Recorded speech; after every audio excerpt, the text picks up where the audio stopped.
Okay, next point, the chief minister and council of minister.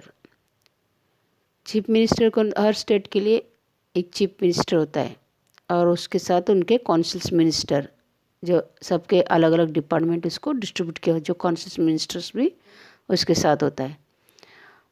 और हर state में chief minister होता है। और अपना गुजरात का चीफ मिनिस्टर कौन है? विजय रूपानी। ओके, इस तरह से हर स्टेट में एक चीफ मिनिस्टर होता है। The chief minister is appointed by the governor. Chief minister को भी कौन अपॉइंट करता है? Governor. And the governor appoint the leader of the majority party as the chief minister. Governor किसको अपॉइंट करता है चीफ मिनिस्टर के तरीके? जिस पार्टी का मेजॉरिटी होता है, जो पार्टी का जो ज़्यादा मेंबर इलेक्शन में सिलेक्ट होके आते हैं, उस पार्टी का मेजॉरिटी का जो मेन लीडर होता है उसको चीफ मिनिस्टर बना जाता है। If no single party get the majority, the leader of the combination of parties and constituting is as a majority or leaders of the largest party having the support of the majority is appointed as the chief minister। इस तरह से suppose कोई भी party का अगर majority नहीं होता है तो इस तरह से दूसरी पार्टी में से मिल के वो अपना मेजॉरिटी गवर्नर के सामने बताना पड़ता है, फिर गवर्नर चीफ मिनिस्टर का उसको अपॉइंट करता है। Other members of the council's minister are also appointed by the governor on the advice of the chief minister throughout the administration of the state is carried out in the name of a governor. In a reality, the chairman, the chief minister and the council minister enjoy most of the power of a governor। तो इस तरह से जो governor जो होता है वो यानी जो मेन पावर कौन यूज करता है? चीफ मिनिस्टर और काउंसिल्स मिनिस्टर्स। और पूरी तरह से जो भी करता है वो गवर्नर के यानी उसका ध्यान में रखते यानी ये उसका एडवाइस लेके इस तरह से करते हैं।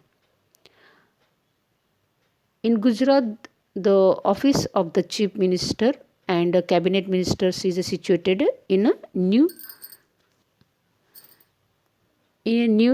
secretariat स्वर्णिम संकुल गांधीनगर। जो अपना जो ये सभी चीफ मिनिस्टर्स और कैबिनेट मिनिस्टर ये कहाँ पे रहते हैं?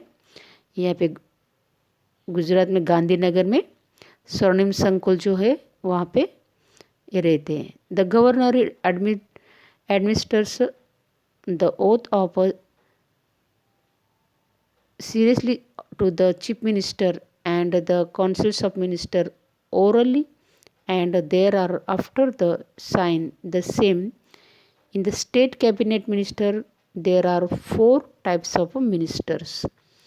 इस तरह से वो कैबिनेट मिनिस्टर को वो साइन कर यानी मिनिस्टर्स साइन करने के बाद यानी गवर्नर साइन करने के बाद इस तरह से स्टेट कैबिनेट जो होते हैं मिनिस्ट्री देयर आर 4 टाइप्स के मिनिस्टर्स होते हैं।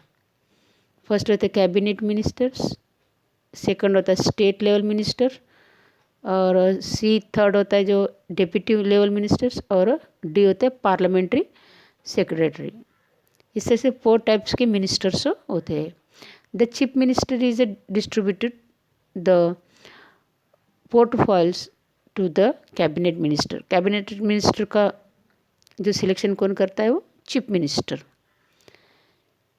and he also is a present the issue of policy making, transparent administration, questions of the people of the central government, and during the time of a calamity he is provided basic amenities, love and care to the people। इस तरह से जो chief minister जो होता है वो लोगों का पूरी तरह से ध्यान रखता है, स्टेट के लेवल के लोगों का पूरी तरह से ध्यान रखता है और उनका पूरी तरह से केयर भी करता है।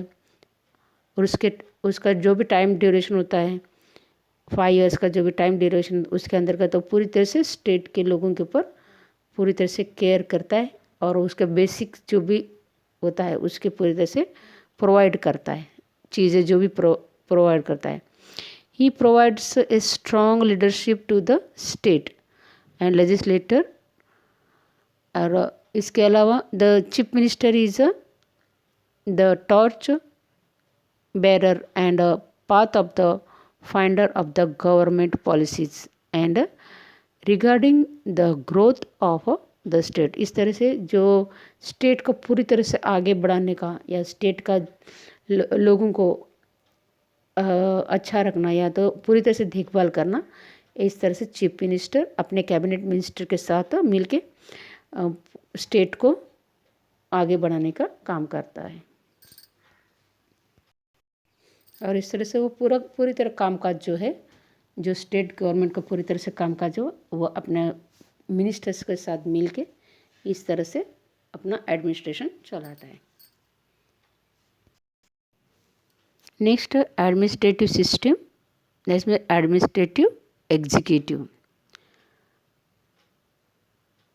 The political executive frames the various policies in different fields.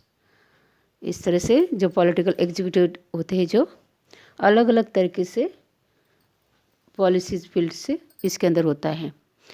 The detailed and efficient of implementation of the policies is done by the administrative executive. The administrative executive is advises and guides the executives in the matter of policies. It provides a required information and a figure. However, the policies executive is not bound to follow advice it. इससे जो political executive अलग अलग जो policies और अलग अलग field में अलग अलग पॉलिसीज़ करता है और उसका पूरी तरह से पालन करने में भी वो ध्यान देता है।